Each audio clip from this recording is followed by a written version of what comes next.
예수로 인하여 실족하는 사람들이라는 제목으로 오늘 누가복음 7장 11절부터 마지막 50절까지의 말씀을 좀 길지만 오늘 한 번에 쭉 나눠 보도록 하겠습니다. 오늘 이 본문을 보면은 11절에 어떻게 시작하냐면 예수님께서 과부의 죽은 아들을 살리는 그러한 사건으로 이 본문이 시작되는 것을 우리가 볼 수 있습니다.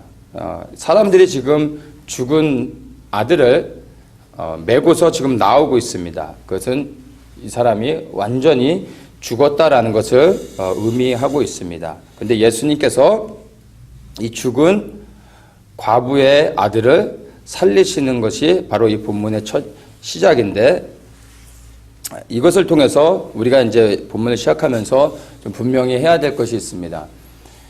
마태마가 누가복음은 일반적으로 예수님이 행하셨던 기적들을 무엇으로 표현하냐면 우리를 향한 하나님의 구원, 또 하나님 나라의 능력으로 일반적으로 설명을 합니다. 그리고 요한복음에서는 동일한 예수님이 행하신 기적들을 메시아에 대한 표적으로 설명을 합니다. 항상 그런 건 아닌데 일반적으로 그렇다라는 것입니다. 그런데 오늘 우리가 읽는 이 누가복음에 예수님이 행하신 이 기적은 우리를 향한 어떤 구원하심과 하나님의 능력을 보여주기 위한 것이 아니라 요한복음에서 말해주고 있는 표적으로서 기적을 행하신 것을 이 본문에서 먼저 이렇게 시작하고 있다라는 것을 우리가 인식을 해야 됩니다. 16절에 보면 이제 예수님이 죽은 사람을 살려내셨습니다. 죽은 사람을 이제 살려내신 다음에 이제 무엇을 하고 계시냐면은 16절에 제가 한번 읽겠습니다.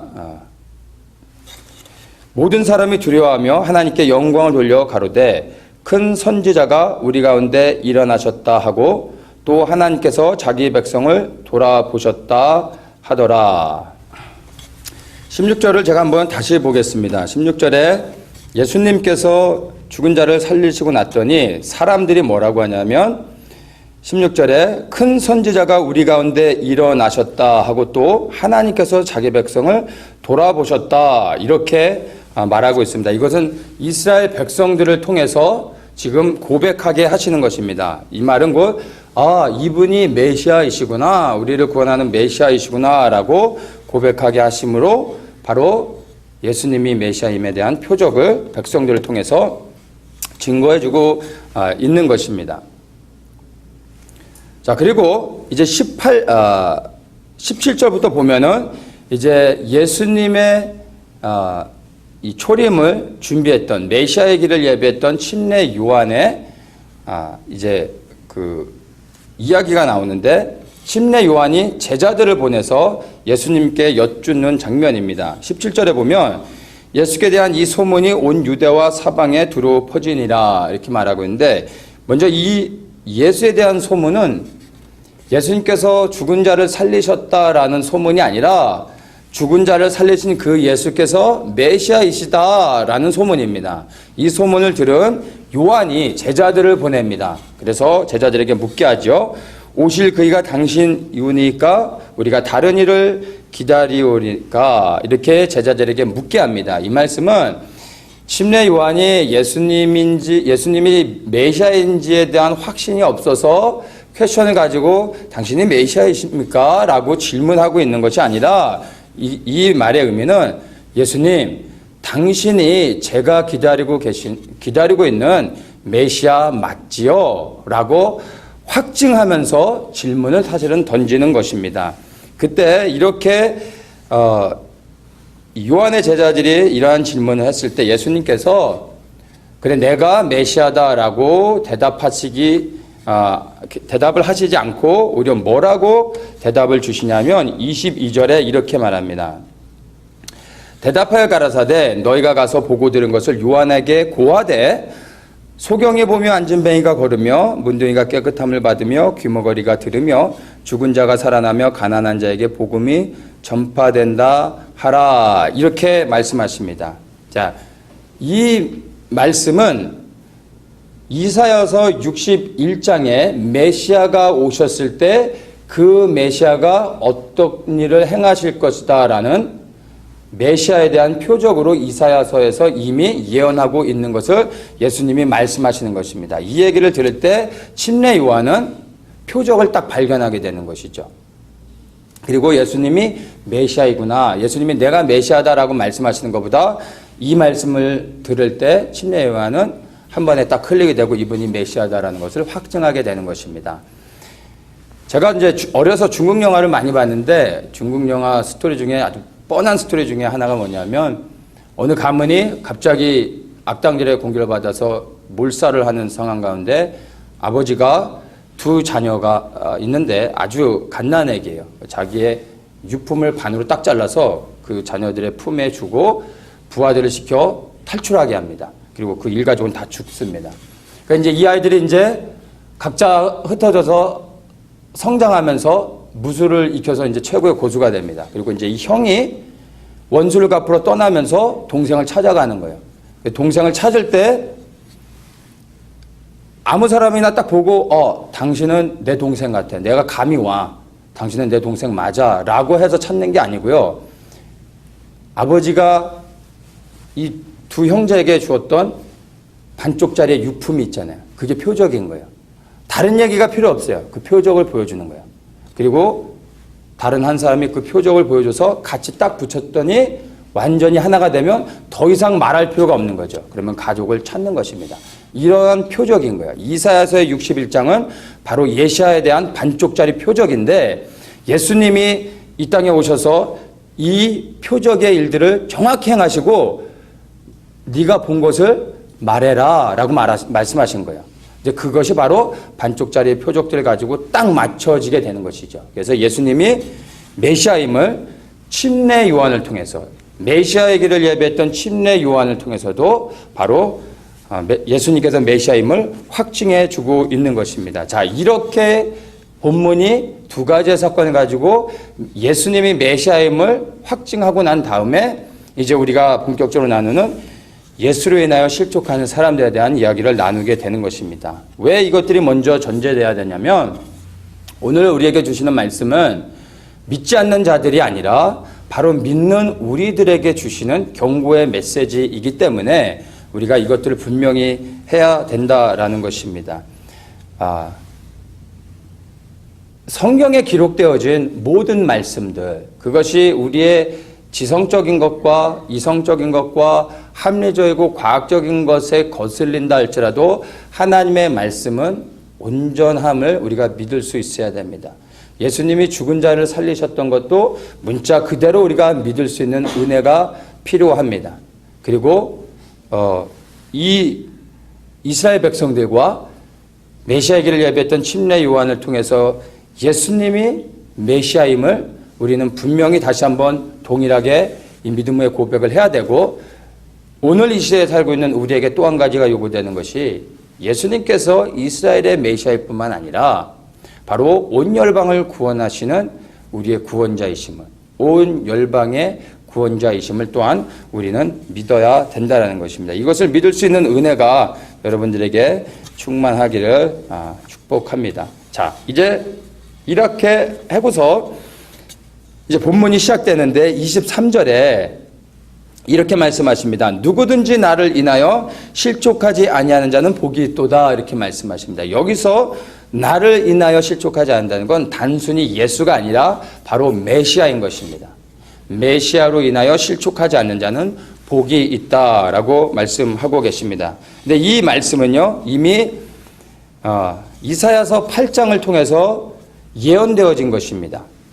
뭐라고 써 있냐면 14절 보면 이사야 8장 14절 15절을 보면 그가 거룩한 피할 곳이 되시리라. 그러나 이스라엘의 두 집에는 거치는 돌 걸리는 반석이 되실 것이며 예루살렘 거민에게는 함정 올무가 되시리니 많은 사람들이 그로 인하여 거칠 것이며 넘어질 것이며 부러질 것이며 걸릴 것이며 잡힐 것이니라. 자, 누구에게 거치냐면 예루살렘 거민이라고 말하고 있습니다. 저 애굽에 있는 사람들이 아니라 예루살렘 바로 하나님이 택한 백성들에게 함정이 된다라는 말입니다. 이 말이 예수님께서 그들에게 함정을 놓는다는 얘기가 아닙니다. 이 실족하다라는 말의 의미를 보면 원어에서는 스칸달리조라는 단어를 쓰고 있는데 이 말의 의미가 entice to sin, 그러니까 죄에 빠져들게 하다, entrap, 함정에 빠뜨리다, 이러한 의미를 갖고 있습니다. 실족한다라는 말 의미 안에. 그래서 예수님이 우리를 함정에 빠뜨리게 하시는 것이 아니라 예수님으로 인하여 함정에 빠지게 된다라는 말입니다. 구원의 기준이 예수님이신데 심판의 기준도 예수님이십니다.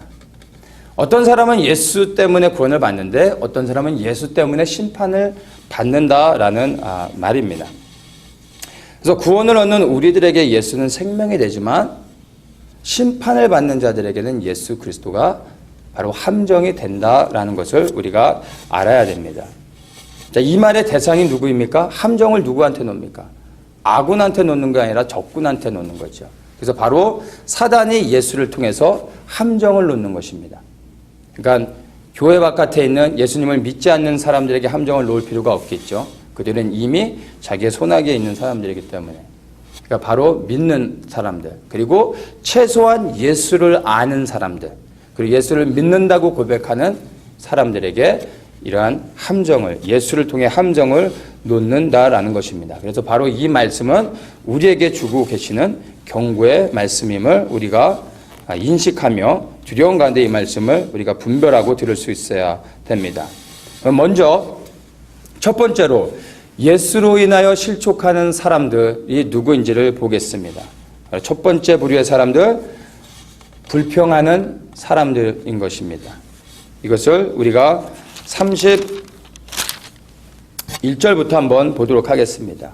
또 가라사대 이 세대의 사람을 무엇으로 비유할꼬 무엇과 같은고 이렇게 말씀하시면서 32절에 비유컨대 아이들이 장태한 자 서로 불러 가로되 우리가 너희를 향하여 피리를 불어도 너희가 춤추지 않고 우리가 애곡을 하여도 너희가 울지 아니하였다 함과 같도다 라고 말하고 있습니다. 이것은 그 당시에 유대 사회에서 속담과 같이 이렇게 하던 이야기인데 이게 뭐냐면 잔치집에 가서는 춤추지 않는 거예요.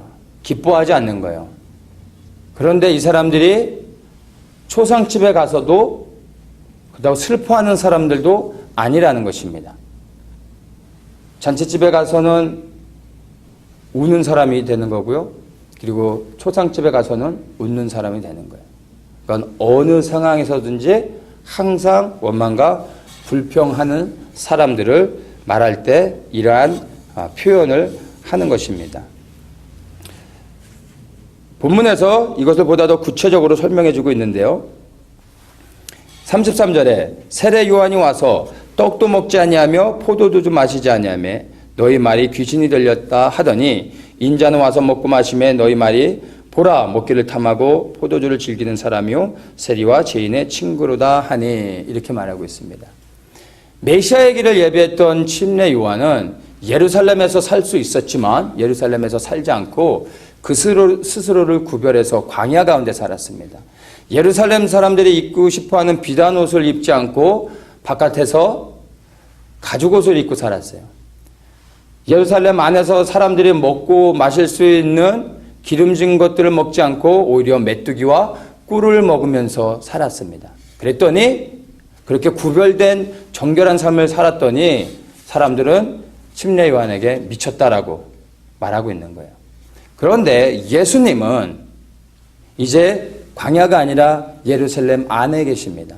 그리고 그들과 함께 거닐면서 그들과 동일한 옷을 입고 그들과 함께 살아가며 그들과 함께 앉아 그들이 먹는 것을 먹습니다. 그런데 예수님에게는요, 먹기를 탐하고 포도주를 즐기는 사람이라고 말하며 거짓 선지자라고 말하고 있다라는 거예요. 침례 요한에게는 미쳤다라고 말하면서 그 반대로 예수님은 오히려 먹기를 탐하는 자라고 말하고 있는 것을 통해 바로 이게 피를 불어도 춤추지 않고 애곡해도 슬퍼하지 않는다라고 말하고 있는 것입니다. 그러면서 또 이렇게 얘기하죠. 세리와 죄인의 친구로다. 예수님이 세리와 죄인들과도 어울리셨습니다. 그런데 말씀을 보면 예수님을 따르는 수많은 무리들이 있었습니다. 그 무리들 가운데는 회당장도 있었고 랍비들도 있었어요. 유대의 장로들도 있었습니다. 부유한 자들 있었고 가난한 자도 있었고요. 모든 사람이 존경할 만한 사람들도 있었습니다. 근데 그 가운데 세리도 있었고 죄인도 있었던 거예요. 그런데 이들은 무엇을 드러냅니까? 세리와 죄인만 보는 거예요. 그리고 예수님이 늘 세리와 죄인들과만 어울렸던 것처럼 말하고 있는 거예요. 이것을 통해서 우리가 무엇을 발견합니까? 그들이 보기 원하는 것들을 통해서 그들이 정해놓은 기준 안에서 예수님을 마음대로 평가하고 있다라는 것입니다.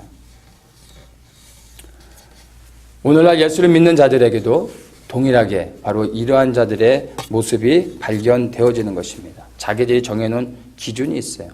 하나님을 믿지만, 예수님이 구원자라는 걸 믿지만 자기들이 정해놓은 기준에서 벗어나면 거부해버리고 불평하는 것입니다. 하나님이 계신데 어떻게 악이 존재할 수 있는가? 하나님에 대한 존재는 여전히 믿는데 악이 존재하는 것에 대한 퀘스천 때문에 하나님을 온전히 신뢰하지 않고 불신하고 있는 것입니다. 예수님은 사랑이신데 사랑이신 예수님이 어떻게 이 땅에 전쟁을 허락하셔서 수많은 사람들이 정말 전쟁 가운데 고통당하며 죽고 또한 예수님을 잘 믿는 사람들이 어느 날 갑자기 불치병에 걸려서 고통 가운데 그 병으로 인하여 죽어갈 수 있는가? 어떻게 그렇게 예수님을 사랑하는 사람들을 그렇게 죽음 가운데 예수님은 내버려 둘 수 있는가?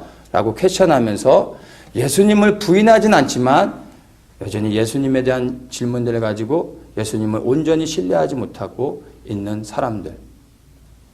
저는 이런 사람도 봤습니다. 이순신 장군이 만약에 지옥에 있다면, 이순신 장군을 하나님이 지옥에 보내셨다면 나는 그런 하나님은 믿지 않을 겁니다. 라고 말하는 사람도 봤습니다. 성이 이씨가 아닌데 이순신 장군을 굉장히 챙기시더라고요. 이런 모든 것들이요, 무엇에서 비롯되는 것인지 압니까? 바로 죄된 우리 안에 있는 본성, 죄의 본성에서 나오는 것들입니다. 제가 답을 드릴 수가 있어요. 저와 여러분들이 엄청나게 큰 죄를 저질렀어요. 그래서 종신형을 받았어요. 종신형을 받고 감옥에 갇혀서 살아가고 있는데 어느 날 대통령의 특별 권한으로 소수의 몇몇 사람들, 감옥에 있는 소수의 몇몇 사람들을 그냥 대통령의 권한으로 그냥 사면해 주기로 했습니다. 그러면 감옥에 있는 모든 사람들이 기대하겠죠. 혹시 나를 사면해 주지 않을까 하는 기대가 다 있겠죠. 그런데 정말로 대통령이 우리를 모르는데 저와 여러분을 사면해 줬어요. 평생 감옥에서 살아야 되는데 아무런 관계도 없는데 만약에 우리를 사면해 줬다면 여러분들은 어떻게 반응하시겠습니까?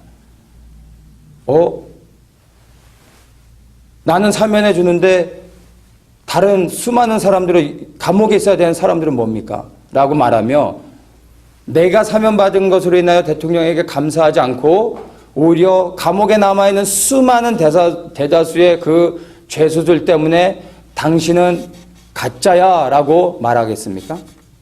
아니죠.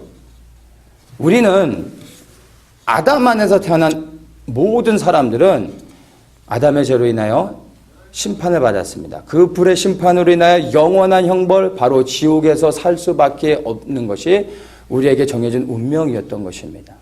그런데 하나님께서 그 모든 심판을 받고 지옥에서 영원토록 살아야 될 모든 사람들 가운데 소수의 사람들을 구원해 주기로 하셔서 그 가운데서 우리가 구원을 받는 은혜를 입게 됐는데 그것이 여러분들에게 그렇게 불만이 되어줄 수 있습니까? 받은 은혜와 그 구원으로 인하여 감사하지 못하고 오히려 다른 사람들 보면서 왜 이 사람은 구원해 주지 않습니까? 당신은 가짜입니다 라고 말할 수 있겠습니까? 잘못된 것이죠. 유엔 사무총장도 아닌데 세계 평화는 혼자 다 걱정하는 것처럼. 그런데 그런 사람들은 정작 세계 평화를 위해 아무것도 기여하지 않습니다. 이순신 장군을 운운하지만 그건 정의의 사람이 아니라 사실 그 안에 죄의 본성이 하나님을 대적하고 있는 것입니다. 바로 이러한 사람들은요, 무엇이죠? 구원에 대한 감격, 그것이 없는 사람들입니다. 그렇기 때문에 사람들이 말합니다. 나는 저런 사람들 때문에 교회 다니기가 싫어. 그래서 교회 옮기고 싶은 거야. 나는 교회 안에 이러한 문제들 때문에 내가 교회 나가기가 싫어. 예수님 믿기가 싫은 거야. 나도 예수 믿지만 예수 믿는 사람들이 싫어 라고 말하는 사람들, 이러한 사람들이 바로 구원의 감격이 없는 사람들입니다. 나를 구원해 주신 하나님의 그 은혜와 사랑 때문에 감격해서 정말 어찌할 바를 모르고 하나님께 감사하는 것이 아니라 나의 구원이 아닌 다른 사람들을 보면서 하나님 앞에 원망하고 있다라는 것입니다. 피리를 불어도 춤추지 않고 애곡해도 울지 않는 사람들. 이러한 상황에서는 이것 때문에, 저러한 상황 때문에, 저것 때문에 여전히 끊임없이 불평거리를 찾고서 원망하는 사람들. 정말 구원의 감격이 있는 사람들은요, 다른 사람이 아니라 내가 받은 그 구원의 감격이 크기 때문에, 그것 때문에 내 상황에, 내 형편이, 그리고 내가 가지고 있는 현재 삶 속에 수많은 문제가 있음에도 불구하고 내가 받은 그 구원의 감격과 은혜 때문에 여전히 주님을 신뢰하며 주님을 믿으며 주님을 사랑하며 그렇게 나아갈 수 있다라는 것입니다. 예수님께서 나를 구원하셨다라는 그 사실이 정말로 믿어지고 확신이 된다면 내가 다 이해되지 않고 해석되어지지 않는다 할지라도 그럼에도 불구하고 여전히 주님을 신뢰하며 갈 수 있는 것입니다. 그리고 그 길 끝에는 영원한 생명이 우리를 기다리고 있다라는 것입니다. 바로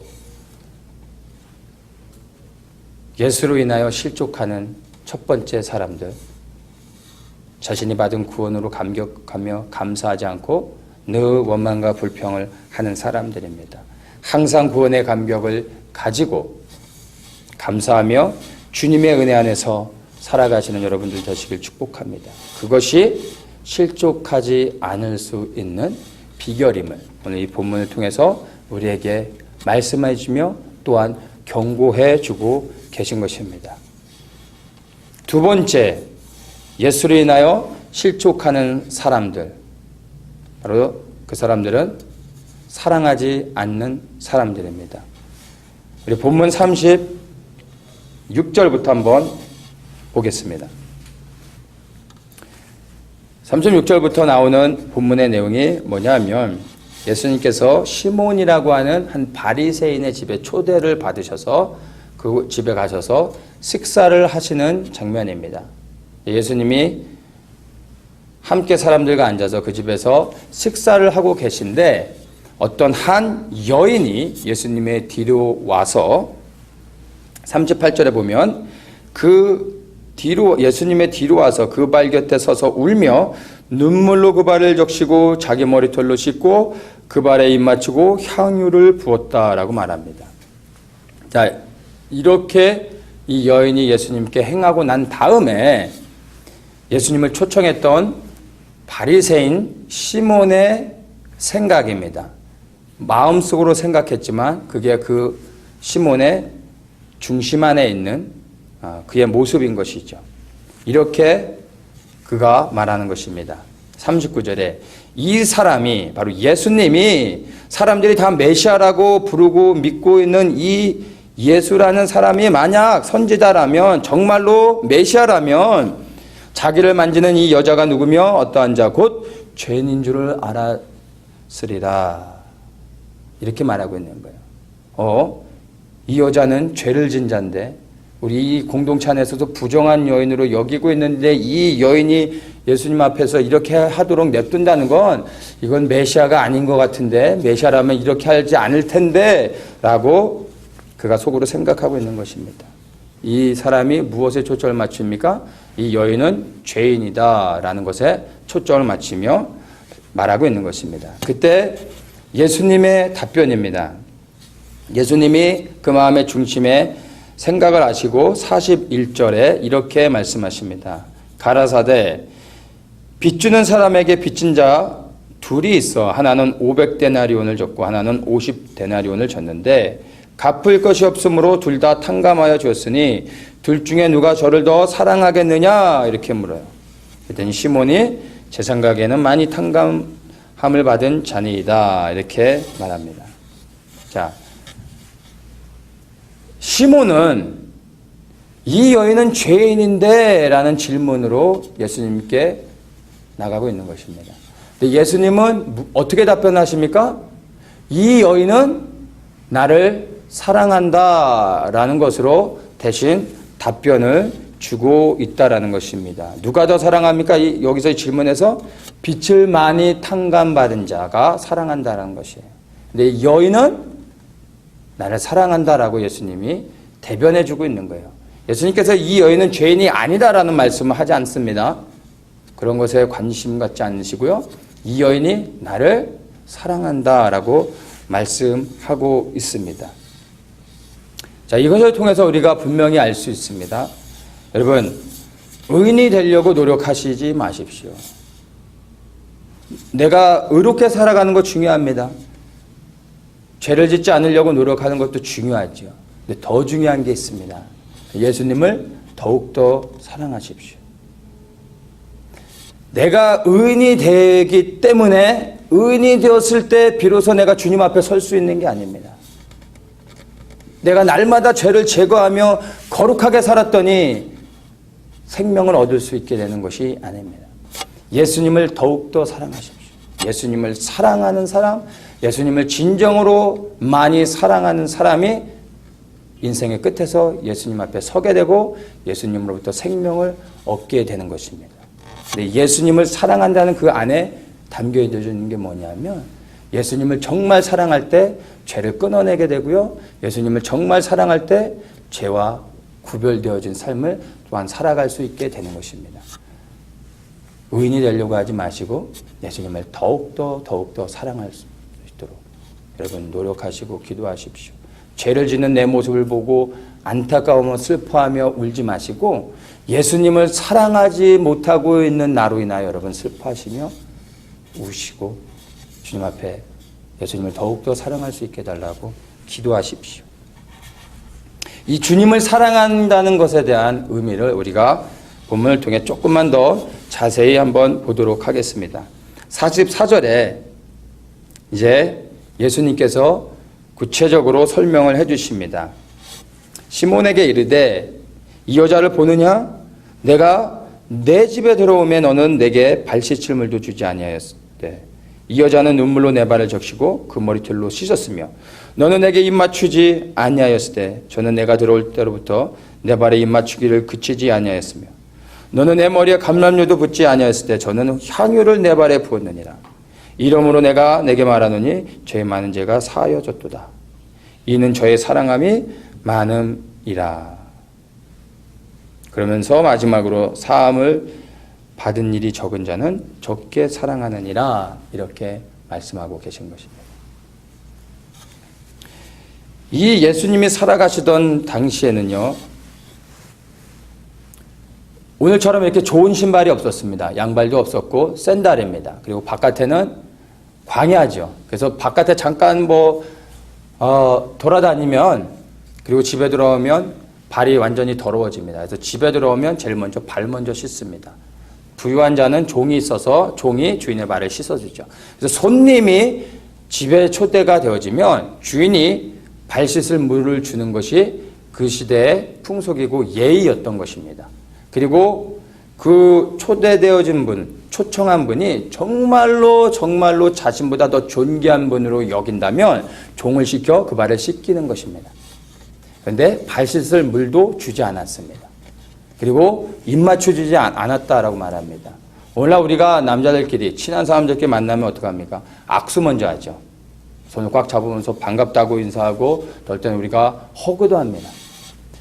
예수님 시대에는 반갑게 서로 만나면 입 맞추는 거예요. 볼을 대면서 서로의 사랑을, 서로의 우정과 애정을 보여주는 것입니다. 표현하는 것입니다. 그런데 이 시몬은 메시아인 예수님을 초청해 놓고서도 입 맞추지도 않았던 거예요.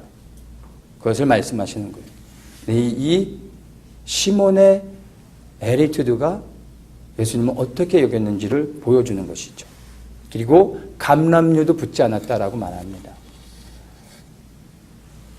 집에 사람들을 초청하고 나면 이 기름은 여러 가지 많은 용도로도 사용했지만 초대되어진 분에게 머리에 기름을 발라주는 것은 그 사람을 향한 최고의 어떤 예우이며 내가 당신을 이렇게 존귀히 여깁니다라는 그 표현입니다.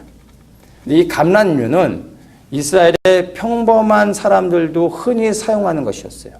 그래서 집에 손님이 오면 감람류를 머리에 살짝 발라줘서 향이 나게 하는 겁니다. 근데 그 흔한 감람류도 발라주지 않았어요. 근데 이 여인은 어떻게 합니까? 향유를 갖고 와서 발에 발라줬다라고 말하고 있어요. 왜 향유는 그 시대의 수입품입니다. 극상품 수입품. 아라비아 같은 데서 가지고 오는 굉장히 비싼 거죠. 근데 이 여인이 어떻게 하죠? 이 여인이 하는 것을 예수님이 쭉 설명하시죠? 시몬은 아무것도 하지 않았어요. 근데 여인은요, 물로써 예수님의 발을 씻어드린 게 아니에요. 눈물로 발을 적십니다. 그리고 그 여인의 머리카락으로 그 발을 닦아줍니다. 중동 여자들은 머리를 보이지 않죠. 항상 히잡을 쓰잖아요. 근데 그 머리카락을 여성의 어떤 성적인 것들로도 이 의미를 갖지만 여성의 심벌인 거예요. 여성의 그 존귀함을 머리카락으로 이들은 상징하는 것입니다. 그래서 머리를 보이지 않습니다. 그런데 그러한 자신의 여성의 상징인 머리카락, 자신의 머리카락으로 예수님이 발을 씻고 있다라는 것은 정말 자신의 생명을 다해서 정말 예수님을 위해 헌신하고 자신을 드린다라는 표현을 이 여인이 하고 있는 것입니다.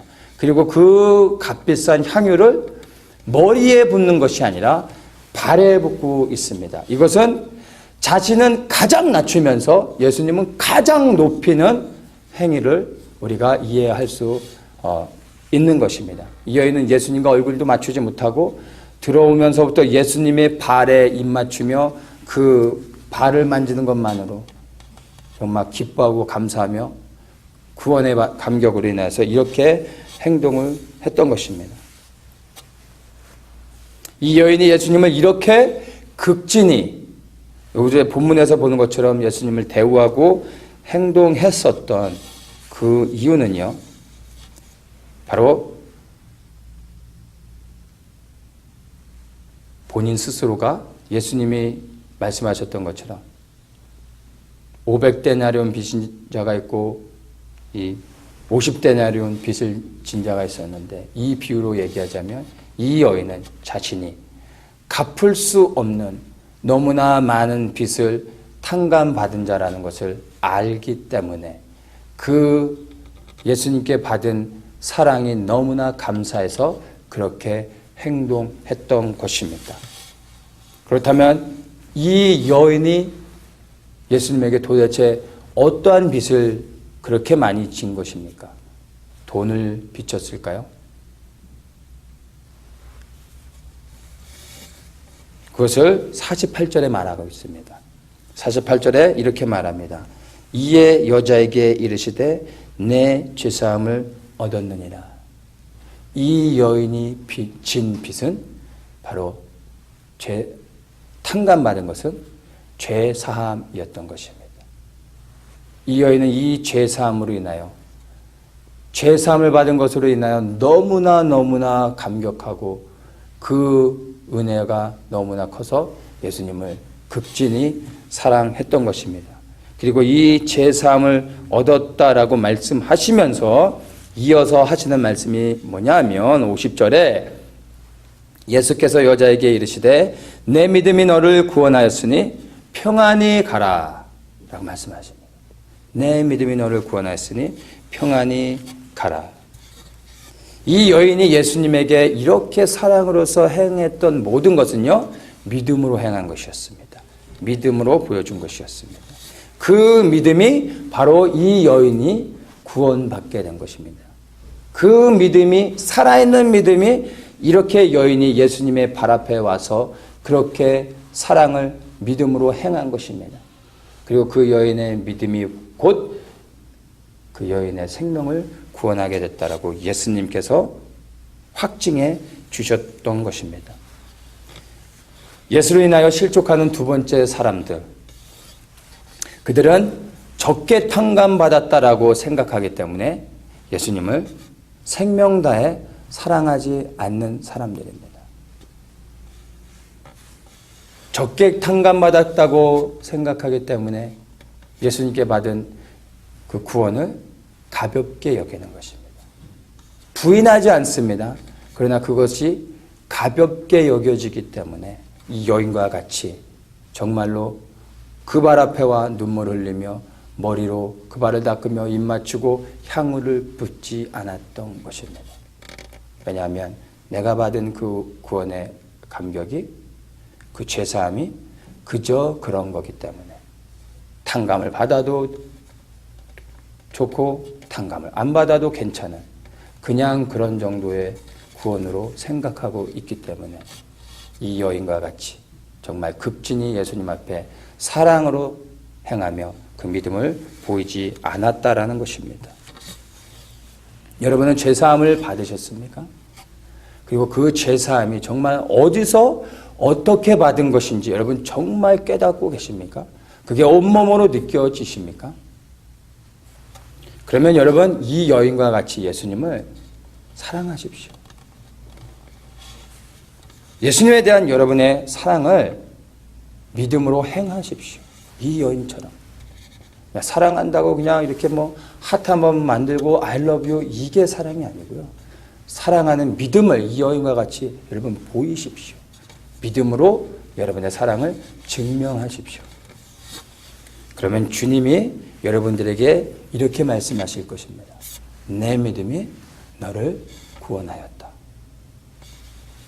바로 이러한 예수님으로부터 복된 축복의 말씀을 듣는 여러분들 되시기를 다시 한번 예수님의 이름으로 축복합니다.